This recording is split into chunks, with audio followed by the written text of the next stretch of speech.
মধ্যপ্রাচ্যের উত্তপ্ত পরিস্থিতির মাঝে হঠাৎই সামনে এলো এক চমকপ্রদ খসড়া চুক্তি।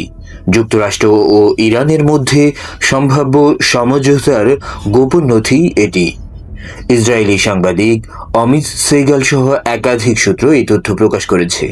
তবে এখনো পর্যন্ত কোনো পক্ষই আনুষ্ঠানিকভাবে চুক্তিটি মেনে নেয়নি। খসড়ায় আসলে কি রয়েছে?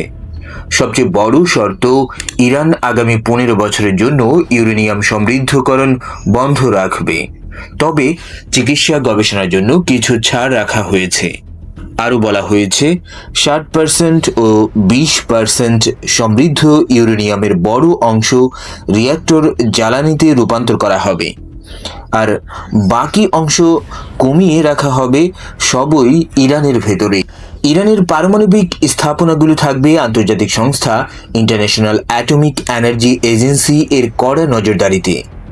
সবচেয়ে কৌশলগত দিক, স্ট্রেইট অফ হরমুজ খোলা থাকবে, যদিও ইরান সেখানে টোল বসাতে পারে।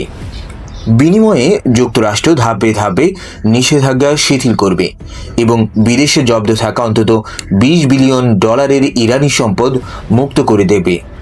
এছাড়া একটি অনাক্রমণ চুক্তির মাধ্যমে ভবিষ্যতে হামলা না করার প্রতিশ্রুতি, যা জাতিসংঘ ও মার্কিন কংগ্রেসের অনুমোদনের মাধ্যমে নিশ্চিত করার পরিকল্পনা রয়েছে।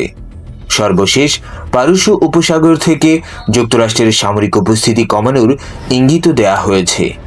কিন্তু প্রশ্ন হচ্ছে, এটা কি সত্যি শান্তির পথ নাকি বড় কোনো কৌশলগত চাল?